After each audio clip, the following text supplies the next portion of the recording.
Hello, and welcome back to another update where I cover the latest developments throughout the front line in the Russo-Ukrainian war. It is your host, Weep Union, and in this one, the Russians have made numerous advances from the Serbs River line in the northern section of the Donetsk region to the west of Chasiv Yar as they continue to advance throughout the city, gaining control over the vast majority of it, leaving just a small portion remaining under Ukrainian control.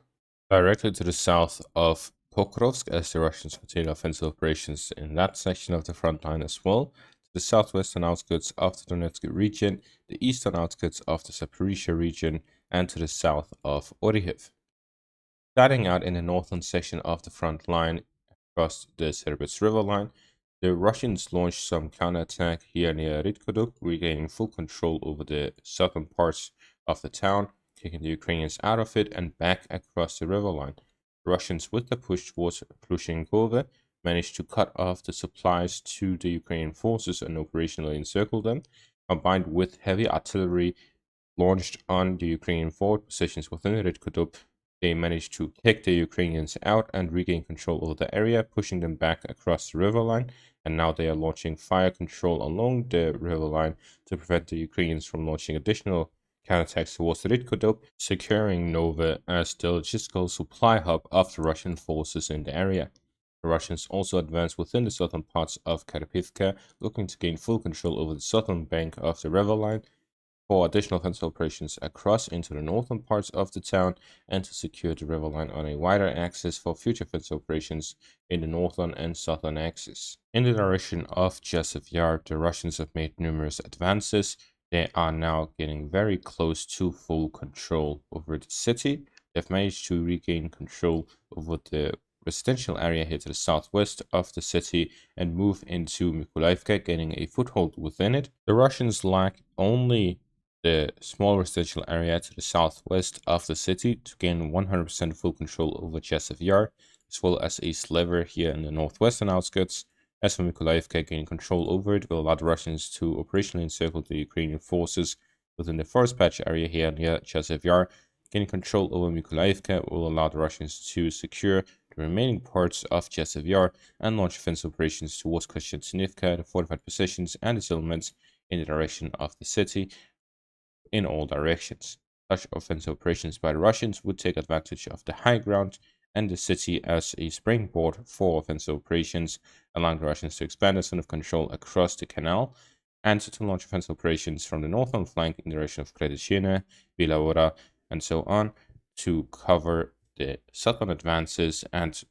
put the Ukrainians within a pincer maneuver by the Russian forces and securing the entirety of the canal from Orlivka all the way to Ryurivka. The Russians are slowly getting closer and closer to the operational encirclement of Kościanivka, with advances to the northeast, southeast, and southwest of it.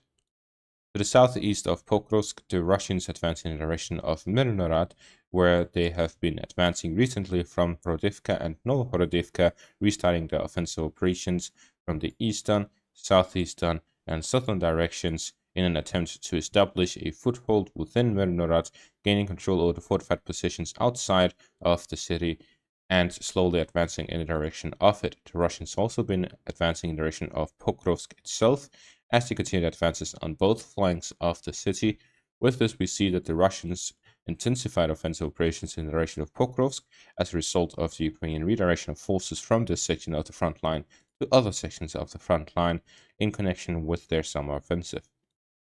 To the southwest of the Donetsk region, the Russians crossed over the river line following the capture of Zirka and gained a foothold within Pidupne. The Russians here have yet to fully establish themselves within the town, so this may change very quickly if the Ukrainians launch a counterattack and regain control of it, but Russian presence has been recorded within the town. With this, we see the Russians have started offensive operations to cross over the river line, the Mokriali river line, to likely also launch offensive operations in the direction of Mirne to gain control over both Pidupne and Mirne, will allow them to establish themselves across the river line and in the direction of Andreevke Klevtsove. Speaking of, the Russians have blown up the bridge supplying the Ukrainian forces as they launched offensive operations in this section of the front line. The Russians are slowly advancing alongside the river lines in the direction of the Vovcha river line that covers the southwestern outskirts of the Donetsk region, and the Mokryeli Riverline is split into two parts. The Russians are here looking to gain control over the Mokryeli Riverline to move into the area in between the Vovcha Riverline and the Dnipropetrovsk region, separating the Ukrainian forces at their frontline positions with their rear positions. Russians are here blowing the bridges to cut off as much supplies to these forces as possible to gain full control over the area within the Donetsk region before moving into the Dnipropetrovsk region, as we've seen in the eastern parts here near Dashne and Novopavlivka. The Russians also advance here to the south, north of Shevchenko, gaining control over the fortified positions in the area, advancing along the main road, gaining control over the first line of defense here north of Shevchenko, and then fighting over the second line of defense, even reaching the third line of defense with some assault units. With this, we see that the Russians are here looking with the flanking maneuvers from the east and their now new assault from the south to fight over Voskresenka and bypass the fortified position of the Ukrainians here to the southeast, encircling them as they push onwards towards Voskresenka. With control over the first line of defense, they have secured the northern flank of Shevchenko. Fighting over the second line of defense will allow them to start fighting over Voskresenka itself, while their initial assaults reaching Voskresenka are likely the forward units that bypassed to cut off the supplies and to create panic among the Ukrainian defensive forces in this area. The Russian objective here is to drive directly to Voskresenka, as the Ukrainian anti-tank ditches and dragon seas here within the border area prevents them from launching any large-scale counterattack from the flank, which means that the western flank is secure, and with a push from the eastern flank is secure as well for a push directly towards Voskresenka. So they're attempting here to overrun the Ukrainian forces by continuing their momentum following the capture of Shevchenko, and with the destruction of the bridges across, the Ukrainian supplies are extremely limited, and the Russians will likely gain control over the southwestern outskirts of the Donetsk region within a week or two. However, considering the Ukrainian ability to always hold out longer than expected, it can be much later. In the direction of the Zaporizhzhia region, on the eastern parts of it, the Russians gain control over the remaining parts of Melnivka, gaining full control over the town. The Russians are now fighting over the additional crossing to the north and start fighting over Poltavka, Vesely, Zelenihai, and Vysoke here ahead of the defensive line of the Ukrainians here within the Zaporizhzhia region. Gaining control over this area will allow the Russians to establish a front line along the defensive line and redirect their forces to other sections of the front line to strengthen their flanks and allow them to bypass the defensive line by flanking them from the rear, which is the main purpose of the push in the southwestern outskirts of the Donetsk region. The Russians will look to pass over into the Dnipropetrovsk region and through that flank the fortified defensive lines of the Ukrainians within the Zaporizhzhia region from the rear. Combined assault from the south in the direction of Volyapole and from the rear in the direction of Volyapole will allow the Russians to encircle a large portion of the defensive line of the Ukrainians and create additional crossings into the Zaporizhzhia and Dnipropetrovsk regions,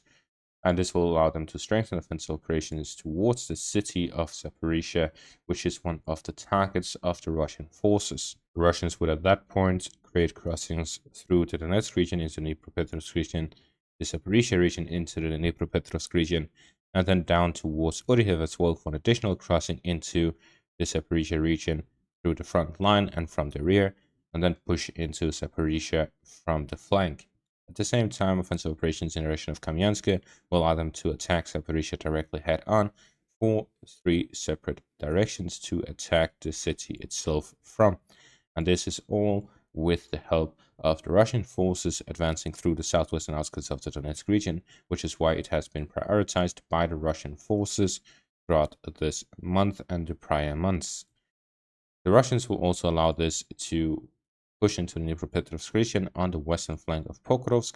to flank the city itself, gain control over the supply lines leading into the city and the western flank of it for the operational encirclement of it, which will allow the Russians to intensify their direct storming of the city from the southern, southwestern, and southeastern directions, as well as the eastern and western directions, which allowed the Russians to attack the city on a wide front, while also cutting off the supplies heading into the city. similar to the Kostiantynivka direction.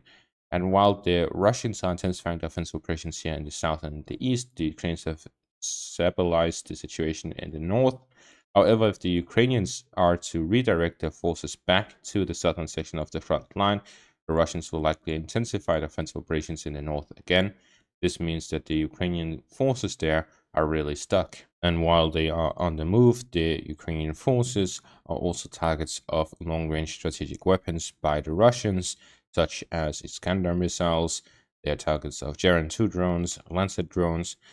The Russians have a lot of long-range strike capabilities that are accurate and timely, which allows them to strike the Ukrainian forces while they are on the move. The Ukrainians have a different long-range strike capability. It is more connected to striking the Russians when they arrive. When the Russians are on the move, they are for the most part safe. When they get within a certain range of the front line, that is when it becomes more risky, as we saw with the Ukrainian strike on the Russian forces in Rilsk during the Ukrainian Kursk incursion.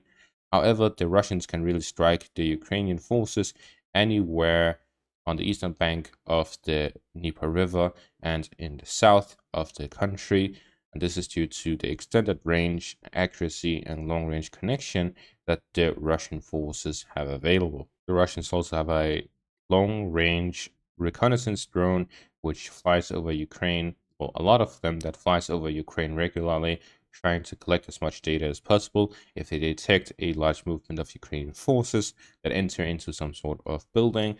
to sleep for the night or something similar as they are in the rear. Those are usually targets for Russian Iskander missiles and long-range high-yield missiles that are accurate and allows them to destroy buildings and other locations where Ukrainian forces are located, whether training grounds or anything else. And this is within, as I mentioned previously, anything east of the Dnieper River, while the Ukrainian forces have a small section of about 30 to 50 kilometers from the front line, which they can strike. So the Russians have a range that times that by 10. While the Ukrainians have Storm Shadow missiles and other long-range strike capabilities, they are very limited in numbers and are reserved for more strategic purposes, while the Russians produce approximately 1,500 Iskander missiles every year. And that is why the Ukrainians are becoming weaker and weaker, while the Russians become stronger and stronger, because the Russians simply are a country that is 3 times larger, and the Ukrainians are not receiving adequate support to bridge that gap. And that is going to be all for this update. Thank you for watching. Make sure to leave a like, subscribe, check out my Patreon and YouTube membership for additional content. Thank you all for watching and have a great day.